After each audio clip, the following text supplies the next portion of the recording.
ये नीचे है कहाँ? ये तो छठे गुणस्थान के पहले है ही नहीं। तो जब है ही नहीं तो मार्ग कैसे होगा? संवर होना अलग है और संवर मार्ग होना अलग है। इसलिए सच्चे संवर के अधिकारी मुनिराज ही है, मुझे ऐसा समझ में आया। बहुत सुंदर। अब मैं परम पूज्य बड़े महाराज जी से अपनी कुछ जिज्ञासा रखना चाहता हूँ। चूँकि बात अभी जैसे पूज्य मुनिवर श्री निर्णय सागर महाराज जी ने वो बात छेड़ी दी, एक्सीडेंट की बात, तो उस वक्त जब अगले ही दिन गुरुदेव के पास जब पूर्णायु के प्रिंसिपल स्वप्निल सिंह डॉक्टर बैठे हुए थे और मेरे पास डॉक्टर सुभाष शाह मुंबई वाले बैठे हुए थे, दोनों डॉक्टर जब आपस में चर्चा कर रहे थे, तो जब गुरुदेव को स्वप्निल सिंह जी ने बताया कि ऐसा ऐसा, चूँकि ज्ञात तो गुरुदेव को पिछले दिन ही हो गया था, लेकिन जब चर्चा साक्षात दोनों डॉक्टर आपस में कर रहे थे तो गुरुदेव ने एक बात कही कि सौम्य सागर से बोल दो, असाता का तीव्र उदय आया है, धैर्य और समता रखोगे तो साता की उदीरना संभव है। तो जब ये वाली बात डॉक्टर सुहास शाह ने मुझसे कही कि गुरुदेव ऐसा कह रहे हैं वहाँ पर, तो हमने एक बात जब कही, भगवान हमारी धैर्य और समता तो आप हैं, सिर्फ आशीर्वाद दें कि मूल गुण सुरक्षित रह पाएँ, बाकी आपके आशीर्वाद से पूरी जंग हम जीत सकते हैं। तो जब गुरुदेव को ये वाली बात सुनने में आई स्वप्निल सिंह जी के माध्यम से, तो गुरुदेव ने कहा बहुत अच्छा, बहुत अच्छा। मैं पूज्य मुनिवर से ये शंका रख रहा हूँ कि गुरुदेव ने जैसे ही कहा बहुत अच्छा, बहुत अच्छा, उस वक्त तक मेरे मन में एक ही विचार चल रहा था कि जिस प्रकार का ये घटना घटी, ऐसे में एक साधक के लिए संलेखना की ओर दृष्टि जाना ही एकमात्र अंतिम उपाय आसान लगता था।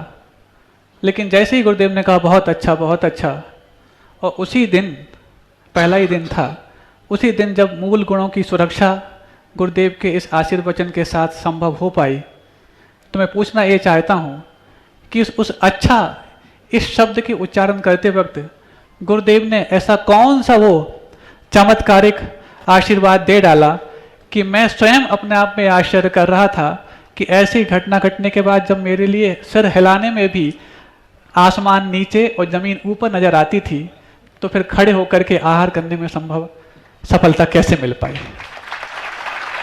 देखिए, ये बात आप सब सुन करके आश्चर्य करोगे कि महाराज श्री इतनी भयानक दुर्घटना से ग्रसित होने के बाद भी अपनी चर्या को निर्बाध बनाए रखे।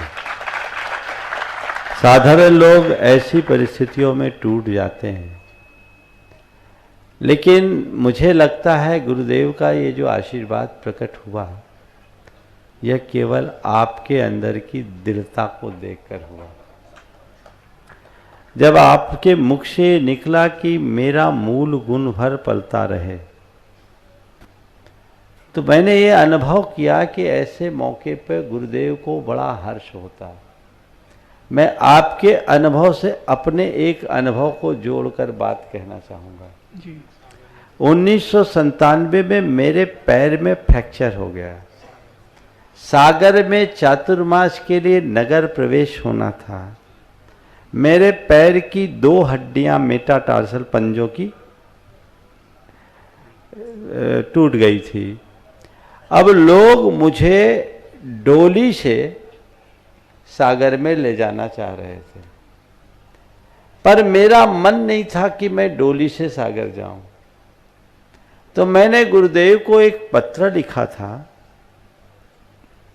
कि मैं पेड़ के नीचे चातुर्मास कर लेने में ज़्यादा खुश रहूँगा, बशर्ते कि किसी साधन से मैं सागर पहुँचूँ। सागर के लोग गए, कुछ त्यागी व्रती भी गए। तो गुरुदेव ने एक ही बात कही, वो बहुत दृढ़ हैं, वो नहीं जाएंगे, और वो जैसे जाएं उनको वैसे ही ले जाओ, वो ठीक हो जाएंगे।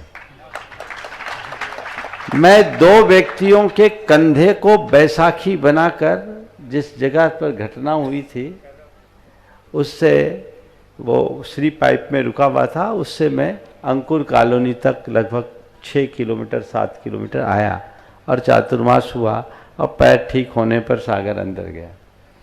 आचार्य श्री के मन में इस बात की प्रसन्नता थी कि चोटिल होने के बाद भी दृढ़ता है, और जब गुरु का मन प्रसन्न होता है तो आशीर्वाद ब्रह्मांड के कण कण से बरसता है, ऐसा हमारा अनुभव। इतनी विषम स्थिति में जो आप अपने शब्दों में अभिव्यक्त किए कि जमीन ऊपर और आसमान नीचे दिख रही, उस स्थिति में भी किसी साधु के मुंह से ये निकल रहा है कि मेरा मूल गुण पल जाए। कोई दूसरा है, महाराज बहुत दर्द हो रहा है, क्या करे, आशीर्वाद दो जल्दी ठीक हो जाए। ये रोना गाना आम आदमी कर सकता है, सोम सागर जी जैसे मजबूत साधक नहीं। मुझे लगता है आपकी जगह कोई ऐसा कमजोर होता और रोता गाता तो शायद ऐसे आशीर्वाद का पात्र नहीं बन पाता है। तो ये गुरु का आशीर्वाद आपको फला, और वो आशीर्वाद उनके हृदय की प्रसन्नता से फला है। जो मैंने अभी वाक्य कहा कि गुरु की प्रसन्नता से जब कोई आशीर्वाद निकलता है तो ब्रह्मांड के कण कण से बरसता है, वो आप पर बरसा और उसी ने आपके साथ ये चमत्कार घटित किया, ऐसा मेरा विश्वास है, ऐसी मेरी धारणा है।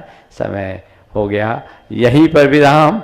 बोलिए परम पूज्य आचार्य गुरुवर श्री विद्यासागर जी महाराज।